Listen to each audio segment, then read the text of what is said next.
This is Eddie Hearn, Matchroom Boxing. You are watching Sporting Icons. You don't need to be anywhere else.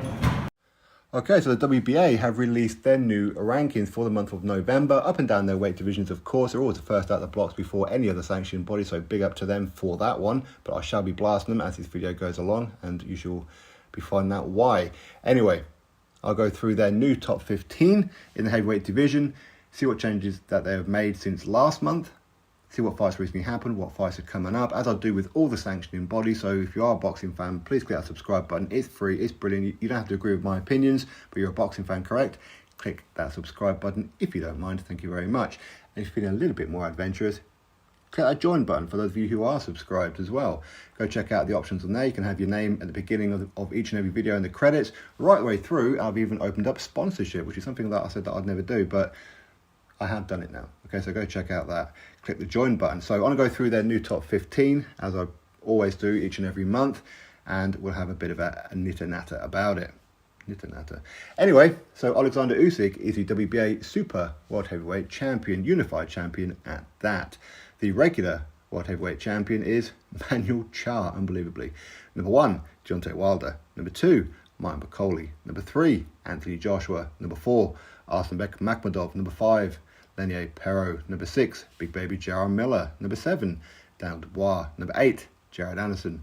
Number 9, Fabio Wardley. Number 10, Perkovich. Number 11, Ivan Daichko. Number 12, Ajak Kabiel.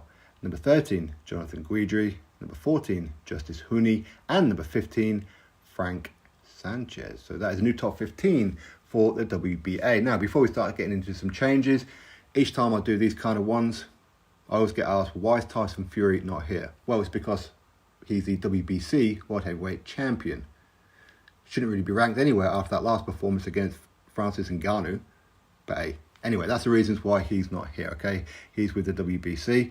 As soon as they release their rankings, of course, the video shall follow, along with all the other ones, plus our own ones that we do together each and every month. So check out that one as well. Anyway, so as far as the WBA is concerned, dropped out this month is Fahjagar. Last time was number 13, but now he's been dropped from the top 15.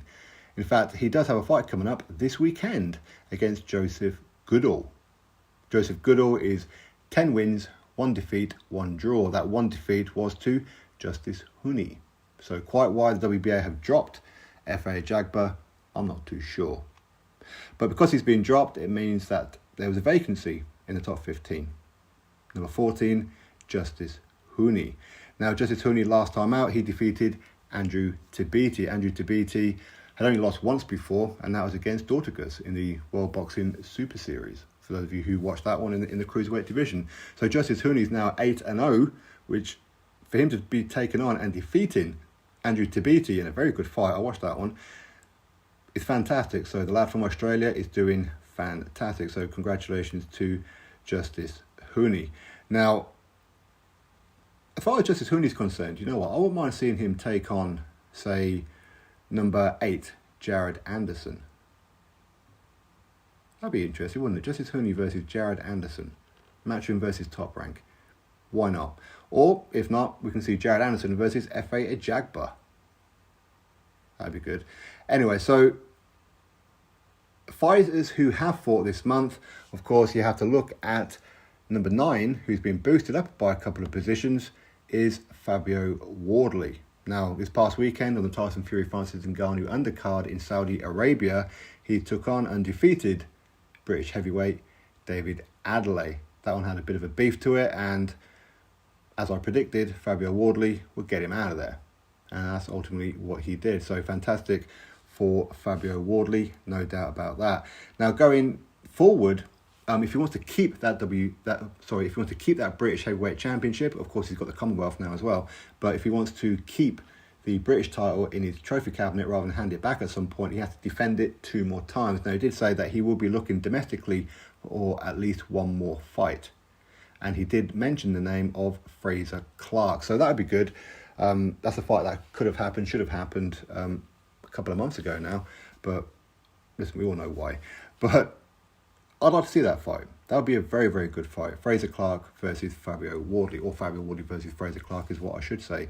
Or if that's not possible, then why not against Solomon Dakers? Solomon Dakers went up to Fabio Wardley after Fabio Wardley stopped David Adelaide and said, I want to fight you next. Solomon Dakers is now a Frank Warren Queensberry fighter after he got released by Matchroom. I think got released, or so I heard a few weeks ago anyway.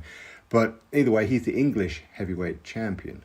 So there's a couple of options there for Fabio Wardley. Now, also who fought this past weekend was Arslanbek Makhmudov, number 4. Now, he defeated a guy called Junior Anthony Wright.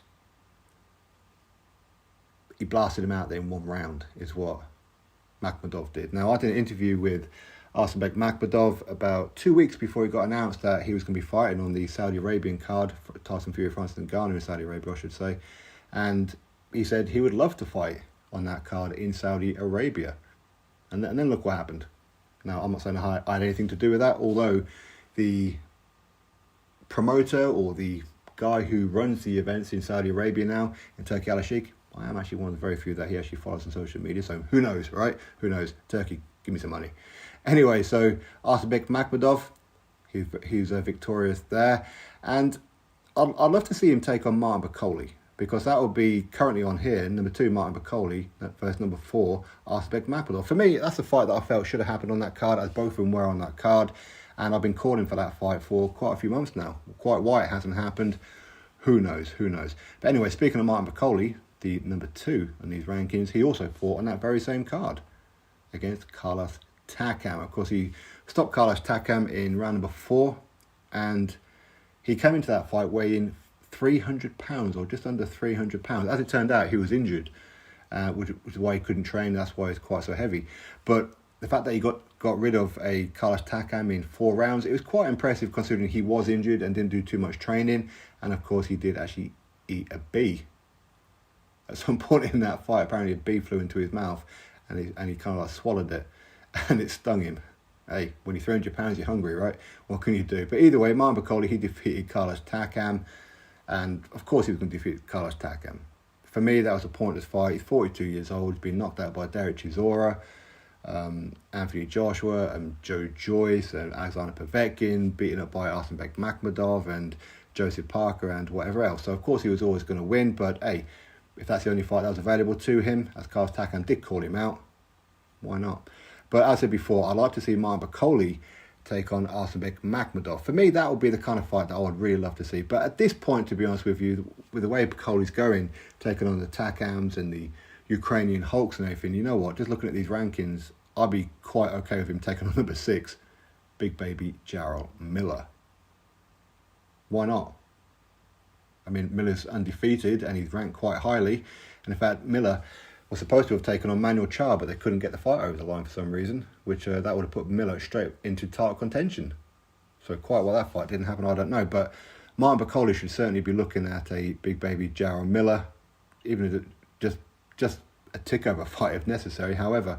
But his trainer and manager, Billy Nelson, has said that maybe we could see Deontay Wilder versus Martin Bakole for the vacant WBA World Heavyweight Championship, which is kind of a strange thing for Billy Nelson to say. And I know he thinks I'm a hater. He keeps putting things out about me on social media and doing interviews and everything. Hey, what can you do?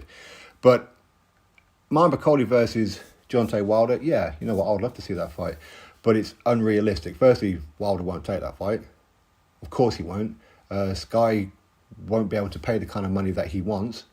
And as far as Billy Nelson thinking that the WBA may order that fight, well, that's all very well and good, but it won't happen. And even if it did happen, what's the point? Because the WBA is last in the rotation, so there's no point.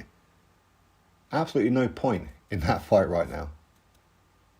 Because he's not going to get Martin Bakole a world title shot, is it? Because up next, because the WBA has literally just completed theirs with Oleksandr Usyk versus Daniel Dubois. So the WBA goes back to the queue. Up next will be Oleksandr Usyk versus Filip Hrgovic. Then it will be, if he's successful, of course, then Oleksandr Usyk versus Zhilei Zhang.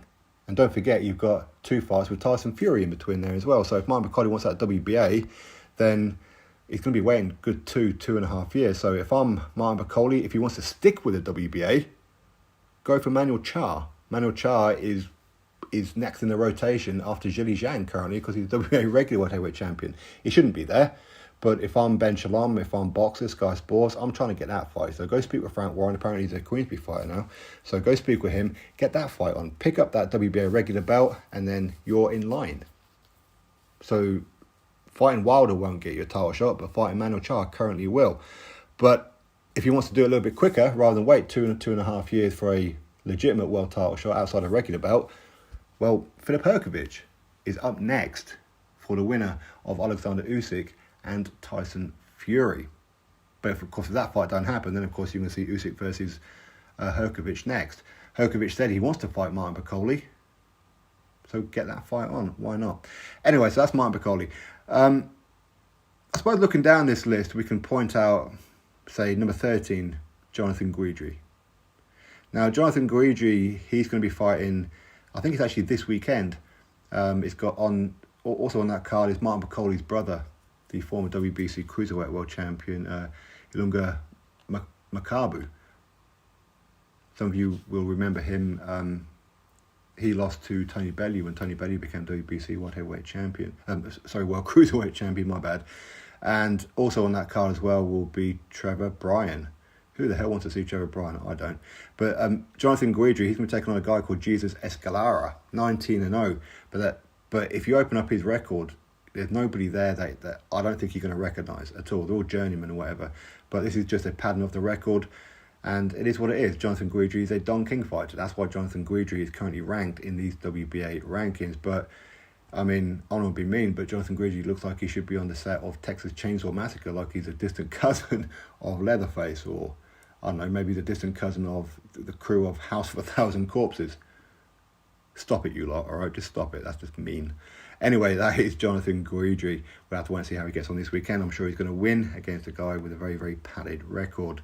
Okay, let's look at, say, number 7, Daniel Dubois. That's a little high, considering that he does have 2 knockout losses on his record. One to Joe Joyce, and then last time out to Oleksandr Usyk. Of course, Frank Warren, he's appealing that decision, or the WBA ruled that there was no problem with the knockdown and the referee's actions in the Usyk fight and whatever else.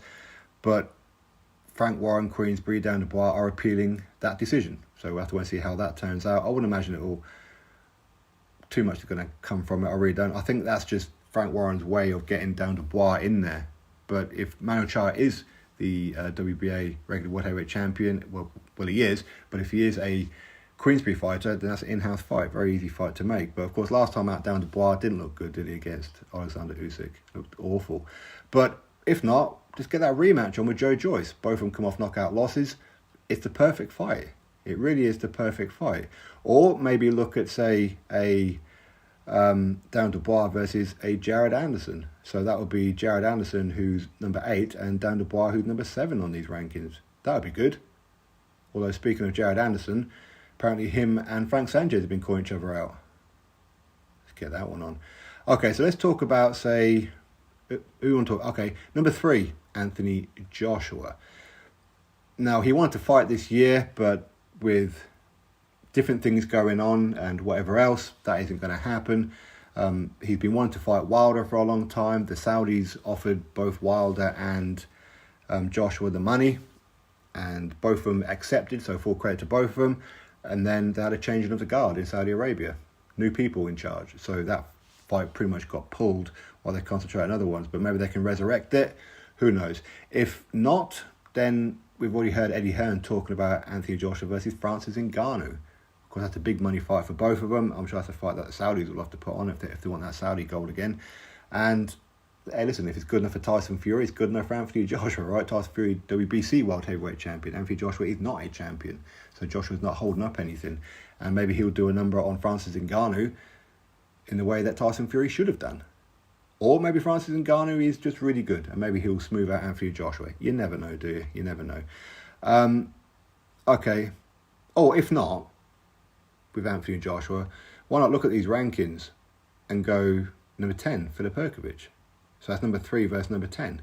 That's kind of how they should be doing it. But also there's a bit of a bonus in that one as well. Perkovich is the IBF mandatory. So if Joshua wants to get straight back into title contention, if he's confident of beating Perkovich is now apparently a free agent, promotional free agent. So does that mean he's not with Wasserman or Matchroom anymore? I don't know. But Anthony Joshua, if he was to fight and defeat Filip Perkovich, then he's up next for the winner of Oleksandr Usyk and Tyson Fury. But if he doesn't want a title shot just yet, maybe go to China and take on Zhilei Zhang. But again, that means working with Queensberry, of course. But why not? That's a WBO, which is up after the IBF, which is what Filip Perkovich is. So the rotation next is IBF Filip Perkovich, then WBO, which is Zhilei Zhang. Okay, let's talk about the champion, Oleksandr Usyk. Is he going to be fighting Tyson Fury next? Well, apparently, they did have a date of December the 23rd, but Frank Warren has pulled Tyson Fury out of that date for reasons unknown. But now they're looking at February, apparently. But of course, if that doesn't happen, then as I said before, Filip Perkovich is up next for Oleksandr Usyk. And that's from the IBF order. Anyway, so that is your new top 15 for the WBA. This video took a little bit longer than what they normally do. Anyway, I think I went around the houses on some of the stuff. But hey, you know what? Too much information is better than no information. So thank you very much for watching.